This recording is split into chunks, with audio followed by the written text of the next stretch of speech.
What's going on, guys? Welcome back to another video. The second episode of Dana White's Contender Series 4 Season 8 just finished up, and we're going to go over the 5 fights that went down this Tuesday night. Now, we ended up going 3-2 on our picks. Every single favorite on the card ended up winning today. We had 2 underdogs. So obviously not the best in terms of predictions. We still were able to make some good plays, which I encourage you guys to go over to my Twitter to check that out. Limpy bets with 2 Y's at the end of Limpy, but we always have next week to get things done. I'm going to be dropping the breakdown video for UFC Vegas 96, Cannonier versus Bahalio, in hopefully tomorrow. But for right now, let's recap everything that went down for the second episode of the Contender Series. Make sure to hit that like button, subscribe to the channel if you're new, and drop your comments down below on what you thought of episode number 2. Now, kicking things off was Billy Brand versus Cody Haddon. We had Billy Brand to get this done, and Cody Haddon just put a stamp on Australian MMA and how good they really are down there. This guy came in, he looked good, he was pushing the pace. Billy Brand doing his showboaty kind of like head movement defense instead of keeping his guard up, and it really cost him here. Haddon landed a big left hand early on that put Brand down, and then that was just the beginning of the end for him. Cody Haddon followed him down to the ground and eventually got to the back of Brand and sunk in a rear naked choke. So that was a fantastic performance by Haddon. First round finish. Great way to start off the second episode, and he actually opened up as the underdog, I'm pretty sure, when the odds were first released for this fight. So good for him. That was a fantastic performance. He actually did end up getting a contract as well, obviously, and that was well deserved. Great performance, great finish by the Aussie. Second fight was a middleweight bout, Cam Rowston and Torres Finney.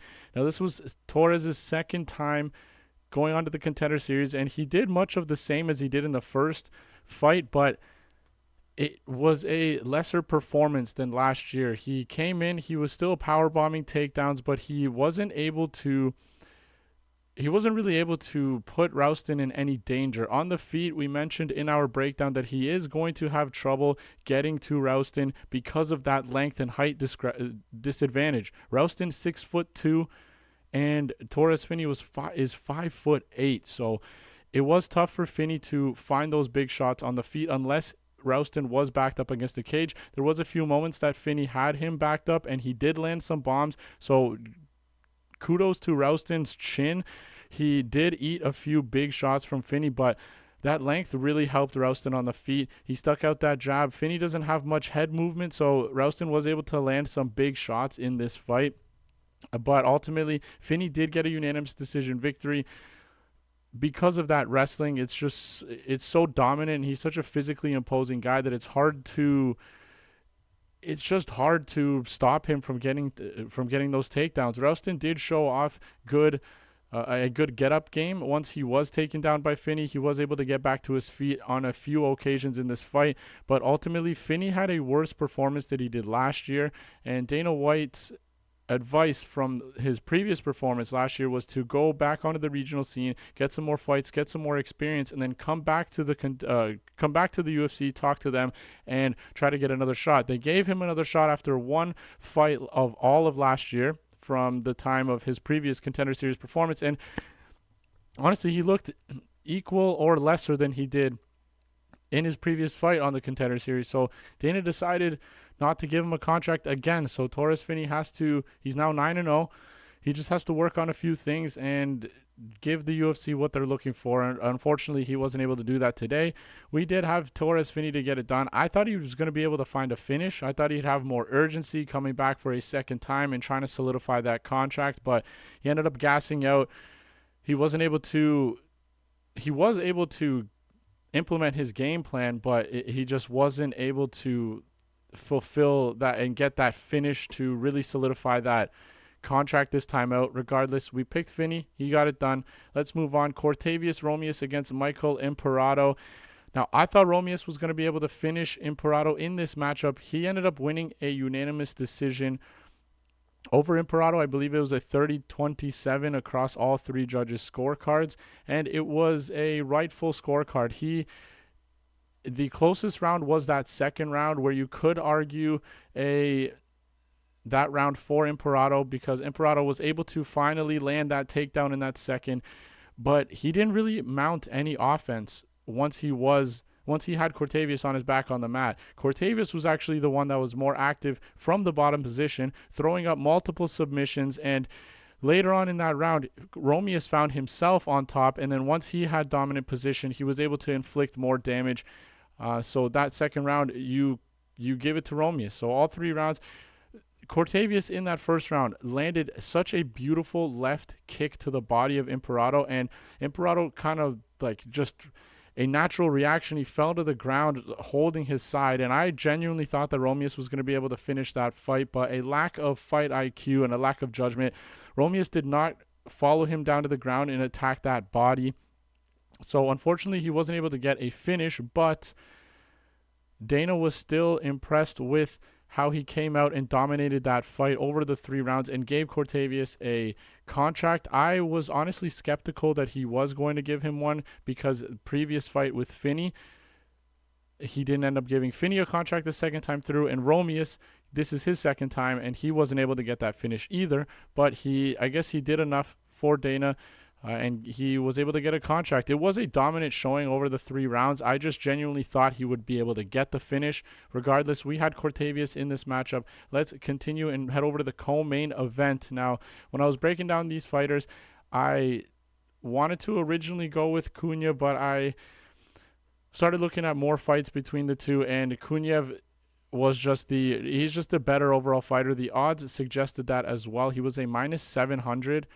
And I think value-wise, it ended up going down to minus 600 because people were saying, like, it's a heavyweight fight, big underdog. You never know what happens, especially on the Contender Series. So some money came in on Cunha, but ultimately, Cunha was, like, backing up, and he was, like, flinching so much. Like, he definitely did not want to get hit by Kuniev at all. And once Kuniev had him backed up, as soon as he started letting his hands go, Cunha would just grab a hold of Kuniev, the Russian, and try to get him down to the mat. He was unsuccessful throughout the entire first round, and with like 10 seconds left, they were like clinched up against the fence. Kuniev landed a solid knee to the right side, or to the left side of Kuniev, and just, I guess it hurt him enough for him to kind of curl up, and then some following shots to the head put Cunha down, and then with 1 second left, the ref ended up stopping. There was 1 second left in that first round, and Kuniev just decimated Cunha. Great performance by him. This was also his second chance at getting a UFC contract, and he came out in impressive fashion and got Cunha out of there in the first round. Now, Kuniev didn't really, like, I don't know if he was nervous that he wanted to find the right moment, but he was, even though he had Cunha backing up, he wasn't really content with letting his hands go. He was trying to pick the exact precise moment to get it done, which he ended up doing in that first round as well. So, like, I can't hate on him too much for that performance. It's just, it would have been nice to see him kind of have a little more urgency earlier, I guess, but you can't really say that because it was a first round finish. Regardless, we ended up picking Kuniev. He was a extremely large favorite, and he came out there, finished Cunha, and got himself a contract as well. And we move on to the main event. Pytlik went up against Andreas Gustafsson. Now, I went with the Canadian here. Pytlik was definitely, he had that finish ability. 9 wins, 9 KOs. He has the power. He has the technique on the feet. But, my God, Gustafsson is just relentless. This guy does not give you any space to breathe, any space to just, like, think about anything that's going on. He's just glued to you immediately. And I was hating on him during the fight because it's like all he really did was back Pytlik up, grab a hold of him, and he was clearly the stronger fighter in this matchup because he was just able to keep Pytlik up against the fence in clinch scenarios for 4 out of the 5 minutes in that first round. And he only landed a couple of good shots during those clinch exchanges as well. Gustafsson landed some big elbows that would have put a lot of people away, but Pytlik showed his heart, he showed his chin, and he was early on, I should say, and he ate those shots. And then when there was space, Pytlik was clearly the better, more technical striker. He landed some big shots as well, but Gustafsson's just an animal. This guy took everything, kept going back, kept the pressure, kept the foot on the gas, put Pytlik up against the fence, and it was just more of the same in that second round. Second round, right back to the clinch, right back up to pressuring up against the fence. But this time, Gustafsson landed a big elbow and then just kind of backed up, grabbed the top of the head of Pytlik and drove Pytlik's head into his own knee. And then that was the cherry on top. He landed like 2 more knees, I guess, while Pytlik was on his way down, and he finished him in brutal, devastating fashion.